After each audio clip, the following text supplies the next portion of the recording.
Hello students, आज हम करेंगे क्लास 10 का chapter number 5 arithmetic progression.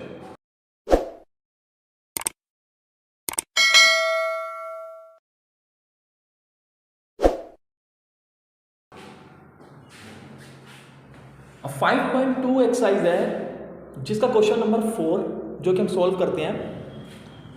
Question number 4 कह रहा है which term of the AP is 78, यानी आपको एपी दे रखी है 3, 8, 13 और 18। अगर इस टाइप की एपी आ जाए 3, 8, 13 और 18, यानी ये जो एपी है हमारी देखा जाए तो असेंडिंग ऑर्डर में है, तो इसका मतलब डी यहाँ पे पॉजिटिव होगा।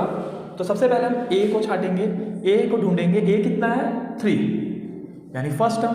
और डी क्या होता है कॉमन डिफरेंस, और कॉमन डिफरेंस यानी डी का फॉर्मूला मैंने आपको बता भी रखा है, क्या होता है ए एन माइनस 1, यानी A2 माइनस A1 या A3 माइनस A2। तो अगर मैं A2 में से यानी 8 में से 3 माइनस करूँ तो कितना मिल रहा है D5। अब मुझे पता लगाना है इसकी विच टर्म इज 78, ये पूछ रहा है। तो हम फॉर्मूला वही लगाएंगे an वाला, a प्लस n माइनस 1 और d an, तो यानी कि उसकी लास्ट टर्म मान लेते हैं उसको, ये उसकी लास्ट टर्म है।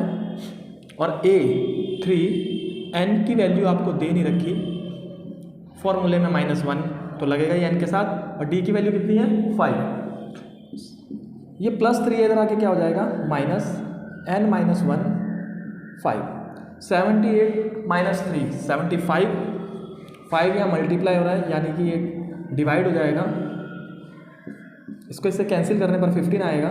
माइनस का 1 इधर आके क्या हो जाएगा प्लस, यानी n इज इक्वल टू 16। मतलब इस AP के अंदर 16 टर्म्स है। अगर AP के अंदर 16 टर्म्स है तो मानने वाली बात है कि वही उसकी लास्ट टर्म होगी, और इसका 78 जो है वो कौन से नंबर पे आएगा 16 नंबर्स पे, यानी कि इसका जो आंसर है वो है n इज इक्वल टू 16। अब हम करेंगे क्वेश्चन नंबर 5 जिसके 2 पार्ट है। तो पहले पहला पार्ट करते हैं। इसमें बोल रहा है find the number of terms in each of the following APs. इसमें हमें नंबर ऑफ टर्म्स निकालने हैं, यानी हमें n निकालना है, n निकालना है, हमें लास्ट टर्म दे रखा है। और पिछले वाले में मतलब ये कहा जाए तो पिछले वाला जैसे ही क्वेश्चंस हैं, बस थोड़ा पूछने का तरीका अलग हो गया। तो पहला पार्ट लेते हैं, पहले पार्ट का सॉल्यूशन। एपी क्या है 7, 13, 19, 205। इस क्वेश्चन में भी हमें लास्ट टर्म दे रखी है, फर्स्ट टर्म और डी तो हम निकाल ही लेंगे। फर्स्ट टर्म कितनी है 7, डी 13 माइनस 7 यानी 6, और an हमें कितना दे रखा है, an हम लिख लेते हैं 205, यानी लास्ट टर्म। लास्ट टर्म ये हमारी 205 है। इसके बीच में और भी टर्म्स होंगे, हमें वही निकालेंगे टोटल टर्म्स ये है कितनी। तो an का फॉर्मूला लगा देंगे, an is equal to a plus n minus 1 d। ये लाइन हटा देता हूँ, a plus n minus 1 d। तो an कितना है आपको 205, a की वैल्यू कितनी है 7 प्लस n हमें फाइंड आउट करना है, और d की वैल्यू हमें दे रखी है 6। कितनी दे रखी है 6। ये +7 इधर आने के बाद क्या होगा -7 n माइनस 1 और यहाँ 6। इसमें से 205 में से -7 करेंगे तो यानी 198 आएगा पॉजिटिव, और ये मल्टीप्लाई इधर आके डिवाइड हो जाएगा। इसको कैंसिल करने पर आ रहा है 6 3 जा 18, 6 3 जा 18, यानी 33 और +1, n की वैल्यू आ गई आपकी 34। यानी कि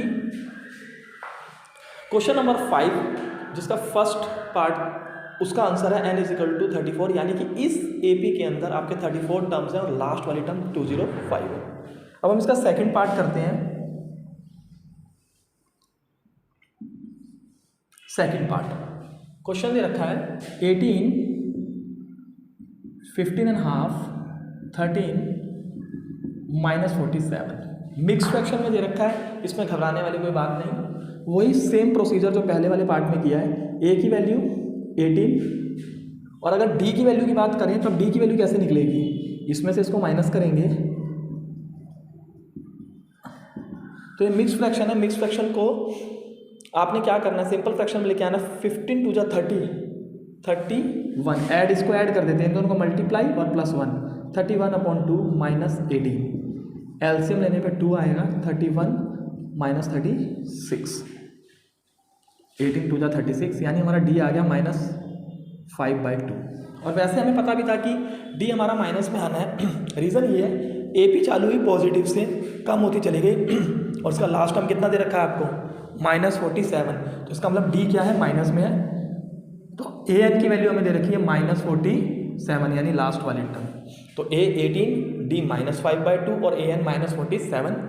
अब फॉर्मूला लगाते हैं, A N is equal to A plus n-1 D. अब ए एन की वैल्यू कितनी है, -47, मतलब लास्ट वाली टर्म। तो लास्ट वाली टर्म कितनी है, -47।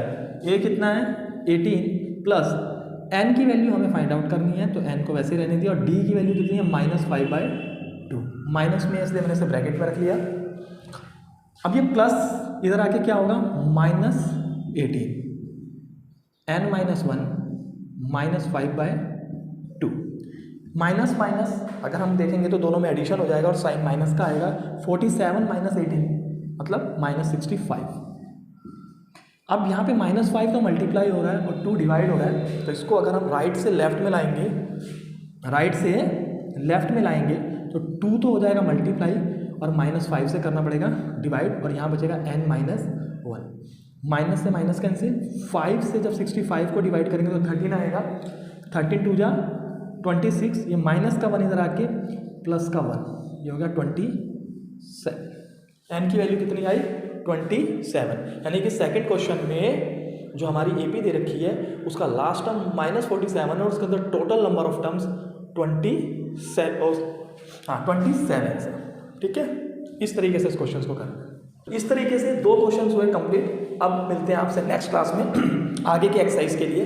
अगर आपको ये वीडियो अच्छी लगी है तो लाइक कीजिए, कमेंट कीजिए और शेयर कीजिए और मेरे चैनल को सब्सक्राइब कीजिए।